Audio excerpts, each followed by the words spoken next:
کشف المحدود شریف میں لکھا ہے کہ جب حضرت ذنون مصری کا انتقال ہوا اس رات 40 اولیاء کو خواب میں حضور نبی علیہ السلام کی جانب جو کئی سالوں سے رو رہے تھے کبھی قدید کرم فرماؤ ہے. یقین ہے آپ ہر راشق کے گھر تشریف لاتے ہیں, میرے گھر میں بھی ہو جائے چراغاں یا رسول اللہ. جو کئی سالوں سے رو رہے تھے حضرت جی, تو کیا ہوا 40 اولیاء کو اس رات خواب میں حضور نبی علیہ السلام کی زیارت ہوئی. اور ان 40 نے سوال کیا ہے اللہ کے محبوب علیہ السلام آج کس طرح کروں. تو آپ نے فرمایا میرے ذنون مصری کا انتقال ہو گیا, میں اس کی روح کے استقبال کے لیے آیا. وہ تو ہے ہی نوازنے والے, تو اپنے کام سیدھے کر, تو اپنے کام سیدھے کر, تیرے کام ہی نہیں سیدھے. کوئی ہم تو مائل با کرم ہے, کوئی زائل ہی نہیں. ہاں ہم تو مائل با کرم ہے کوئی. وہی امام جلال الدین سیوطی نے 72 بار جاگ کے دیکھا, لیکن پڑھ تو صحیح نا جلال الدین سیوطی تھے کیا. امام ابن حجر اسقلانی نے پوری بخاری حضور سے پڑھی, لیکن پڑھ تو صحیح نا امام ابن حجر اسقلانی تھے کیا. حضرت دیکھ تو صحیح ان کے معاملات کیا تھے. نہیں اس طرح نہ کرو, اپنے معاملات درست کرو, ہمارے معاملے نہیں درست. قرآن کچھ کہہ رہا ہے, ہم کچھ کر رہے ہیں. قرآن ہمیں کوئی ڈائریکشن دے رہا ہے, ہم کسی راستے پہ چل نکلے ہیں. یہ کبھی آپ یوٹیوب پہ لکھیں گے نا حافظ صابر علی صابر, یہ ہمارے سیالکوٹ کے ساتھ ایک علاقہ سنبڑیال, یہ وہاں درویش آدمی. تو اللہ کا شکر ہے یہ ان کا تیسرا عرس تھا, تو اس عرس پہ بھی جانے کا اللہ نے موقع عنایت فرمایا سب سے آخر پہ. تو اس دفعہ حضرت وہاں بزرگ تھے, انہوں نے بات سنائی, پھر مجھے سمجھ آ گیا کام خراب کیسے ہوتا ہے. وہ بزرگ ملک صاحب ان کا نام تھا, انہوں نے اس پہ حالانکہ وہ واعظ یا مقرر نہیں تھے, لیکن سارا ہی مجمع رلا دیا انہوں نے. وہ کہتے ہیں کہ گرمی بڑی تھی, بارش نہیں برسی. تو شاید اگر آپ نے کبھی یوٹیوب پہ دعا بھی سننا حافظ صابر علی صاحب ایسے آئے نا کبھی. اچھا ماشاء اللہ. حافظ صابر علی صاحب ابو پال والے حافظ صابر علی صاحب جب دعا مانگتے تھے نا, تو حضرت اتنا عجز ہوتا تھا, اتنی رقت ہوتی تھی کہ سننے والا کہتا تھا بابے نے اللہ نے منا ہی لینا. وہ ایسا عجز تھا بھائی. وہ کہتے ہیں نا جو تقوی سے ہوتی نہیں دعائیں مستجاب, وہ وقت ہیں کچھ خاص یہ رنگ ہوتے ہیں. وہ ہر بندے نے آ کے کہنا حافظ صاحب کو, حافظ صاحب دعا فرما بدل حافظ صاحب نے جو یہ خاص ہوتی ہیں, پھر ان کے خفیہ رابطے بھی ہوتے ہیں, ان کو بتا دیا جاتا ہے کہ بارش کی برس. ملک صاحب کہتے ہیں کہ مجھے کیونکہ مدرسہ تھا حفظ القرآن کا حافظ صاحب کا, کہتے ہیں حافظ صاحب نے بچہ بھیج کے مجھے بلایا, میں گیا. کہتے ہیں حافظ صاحب نے مجھے اپنی جیب سے نا پیسے نکال کے دیے اور فرمانے لگے ملک جی ایدا او قیمہ لے کے آنا ہی جڑا کار آپ ہی پکانے. فرق آ جاتا ہے نا, خود پکانا ہو تو کچھ اور ہوتا ہے, اللہ کے راستے میں دینا ہو تو پھر کچھ اور ہوتا ہے. پھر ہڈی بھی چل جاتی ہے, پھر چچڑے بھی چل جاتے ہیں, پھر چربی بھی چل جاتی ہے. لیکن اپنے گھر لانا ہو تو پھر تو بنا اللہ ہونا الٹ چاہیے تھا. لن تنالوا البر حتى تنفقوا مما تحبون. سونی شاید تو اللہ کے راستے میں دینی تھی. وہ ملک صاحب کہتے ہیں میں قیمہ لے آیا, کہتے لا کے میں نے حافظ صاحب کی خدمت میں قیمہ پیش کیا. تو قیمہ لے کے مجھے کہتے ہیں آپ ملک جی جاؤ. کہتے میں دیکھنا چاہتا تھا کہ حافظ صاحب قیمے کا کرتے کیا, لیکن مجھے آپ نے بھیج دیا. کہتے گیا میں بھی کوئی نہیں, میں باہر جا کے چھپ گیا. کہتے حافظ صاحب نکلے, اور بھوپال والا مین اڈے پہ جانے کے 2 راستے تھے, ایک مین, ایک پچھلی سائڈ سے پتلی گلی. جو پتلی گلی والا راستہ تھا نا, آپ کہتے ہیں حافظ صاحب اس راستے پہ چلتے. کہتے ہیں میں بھی پیچھے پتہ نہیں بابوں کے کیا رنگ ہیں. کہتے تھوڑا سا آگے جا کے کہتے ہیں ملک صاحب چھپ کے نہ ہو میرے نہ لیا. اللہ کہتے میں ساتھ چل دیا. کہتے ہیں ہم بھوپال والا مین اڈے پہ گئے, اڈا کراس کر کے آگے نا وہ کھیت تھے.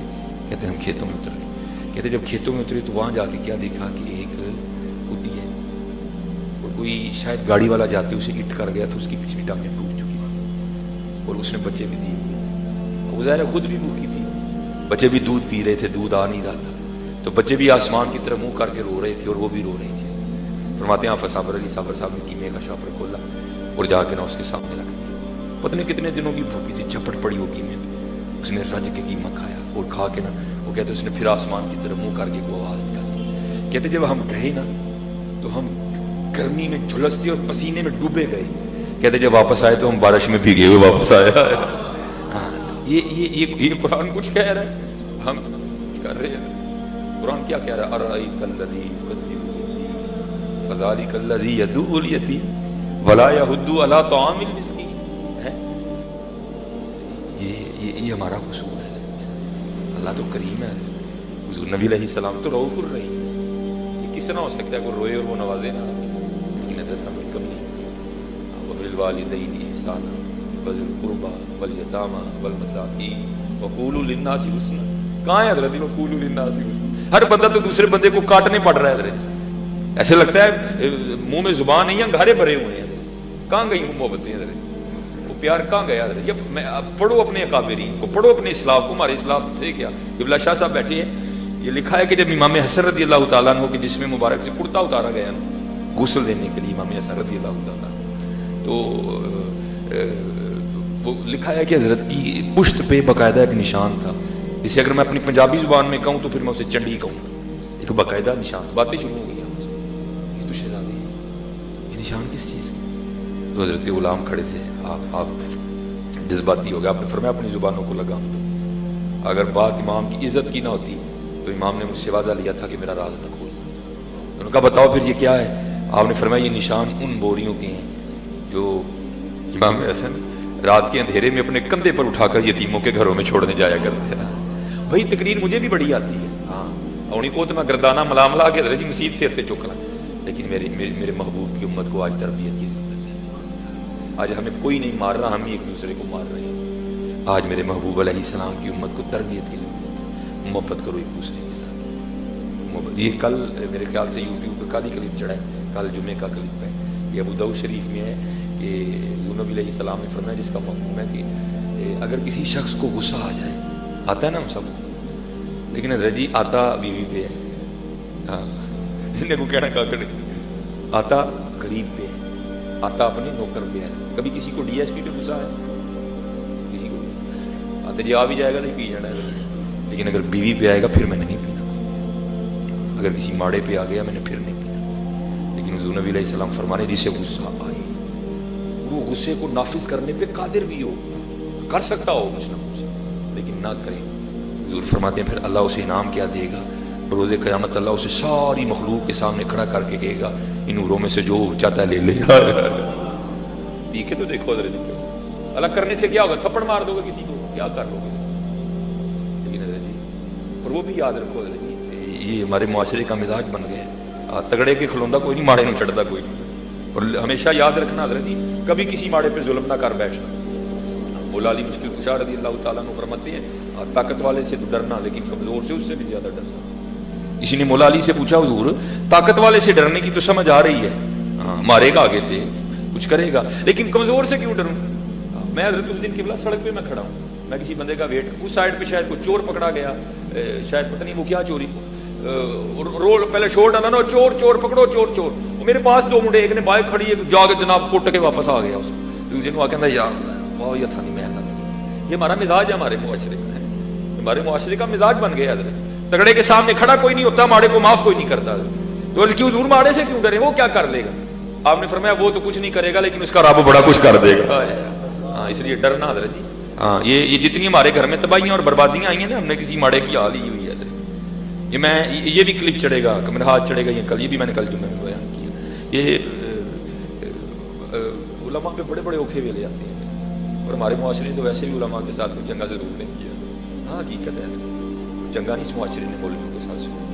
یہی وجہ ہوئی ہے حضرت مدرسے اجڑ گئے. آج لوگ ایک ایک کروڑ دے کے اپنی بچیوں کو اور بچوں کو MBBS ڈاکٹر بنا رہی ہیں. معاشرے کی خدمت کا کسی کو شوق نہیں ہے. سارے نے پتہ ہے ڈاکٹر بنے گا تو تنہا والد بنے گا, سب کو پتہ ہے انجینئر بنے گا تو تنہا والد میں. مدرسے کیوں اجڑ گئے؟ سب کو پتہ مولوی بنے گا تو کی لگنا, 12,000 8,000 10,000 1,500 تک. یہ یہود و نصارہ کی سازش ہے جو ہم پہ نافذ کی گئی اور ہم نے اس کو قبول کر لیا. یہ بولا میں آج ہی لاہور 2 پروگرام میں نے لاہور کر. میرے دوست ہیں لاہور, ظلم دیکھو اس معاشرے کا. میں نے لاہور تقریر کی, وہ میرے دوست مجھے اکثر بلا تقریر کر کے نا ہم ان کے روم میں چلے گئے. تو آج تو چلو میں نے پگ نہیں باندھی, وہ پگ میں بھی بڑی باندھتا ہوں. میں نے لگتا ہے جی میں پتہ نہیں کوئی 200 سال پرانا بابا آ گیا. تو کچھ باتیں بابوں والی ہیں. وہ حضرت جی میں بیٹھا کمرے میں, تو وہ ایک حضرت صاحب آ گئے, ہاتھ پہ راڈو باندھی ہوئی ہے, قلم والا سوٹ لگایا.